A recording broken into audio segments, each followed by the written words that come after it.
from Matthew chapter 7. Everyone who listens to these words of mine and acts on them will be like a wise man who built his house on rock. The rain fell, the floods came, and the winds blew and buffeted the house. But it did not collapse. It had been set solidly on rock. And everyone who listens to these words of mine but does not act on them will be like a fool who built his house on sand. The rain fell, the floods came, and the winds blew and buffeted the house, and it collapsed and was completely ruined. When Jesus finished these words, the crowds were astonished at his teaching, for he taught them as one having authority and not as the scribes.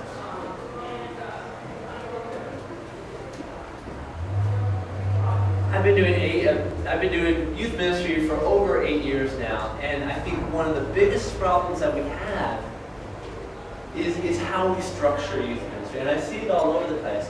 And I think sometimes we're very much like that dance floor. That stuff happens. Maybe a youth ministry coordinator leaves for whatever reason, and we haven't fixed the reasons why someone may leave, or we recognize some of the problems within the system of the youth ministry that we've created, but we don't do anything to fix it. We don't do anything to change it. I think part of the reason that is true is because when it comes to Catholic youth ministry,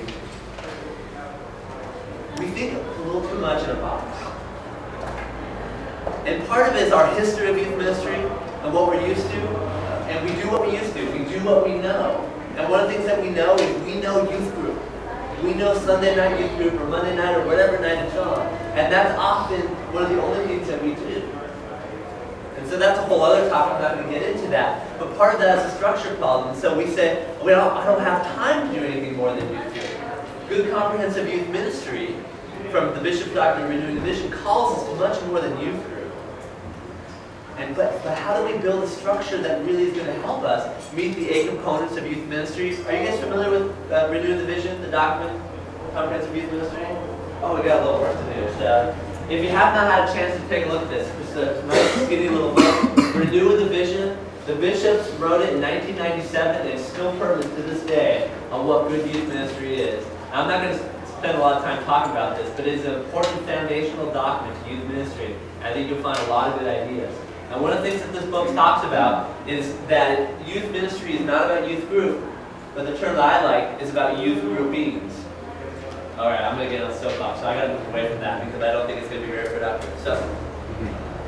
But I think we need to relook the way that we look at our church structures, our youth ministry structures. And I'll admit, this is very American. We are about organization, we are about structure because we are built on a capitalist society, about create the structures that are going to make us money and be successful organizations. And that is what drives American culture in many ways, for better or worse. So I have to admit that when we talk about structure, it is based a little bit on our American culture, so we have to be aware of that, especially with those that may be coming from a little bit of different culture, whether from Mexico or other places, where ministries looks different. It looks very different. I have cousins who live in Guadalajara, and I was telling them at a wedding I went to today what I do, and I work for the diocese. And my cousin's like, there are jobs for that? Because at least in Guadalajara, in his experience in Mexico, that the parishes are just on their own, doing their own thing.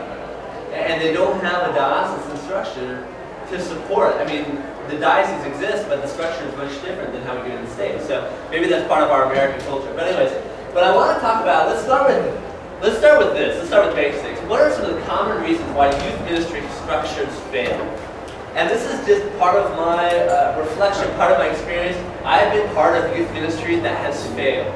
All right, I was a coordinator for 4 years at a parish. I left, and it lasted for 1 more year, and it was gone after that. And part of me, my heart drops when I talk about that, think about that, because I'm like, I worked hard to kind of create a structure that would work, but it didn't. And so I'm analyzing that, working with lots of parishes, both here in LA, when I work here, and then up north. These are some of the things that I've discovered that are some of the common reasons why youth ministry fails. First of all, youth ministry coordinator is playing the youth minister and not the coordinator. I think there's a huge distinction with that. That I think the youth ministry coordinator is all about coordinating all the youth ministry efforts in a parish. And that is the team of people that they bring on board that plays more of a youth minister role, that ministers to the teens. So I like to say the coordinator ministers to the teens, with an M at the end. The team ministers to the teens. And I often go into a parish. One of the first things I did when I started in ministry, I walked up there to the podium at Mass and I said, "Hi, my name's John. All of you are youth ministers, whether you know it or not. Because what you do, how you act, ministers to young people in either a positive or negative way." But the idea was that we're all responsible for ministry to youth. And it's not solely the coordinator's job. I see some job descriptions for coordinators, and it seems like they pretty much have to be God or Jesus to make youth ministry happen. Everything's dependent on them, and that is not a good structure to have.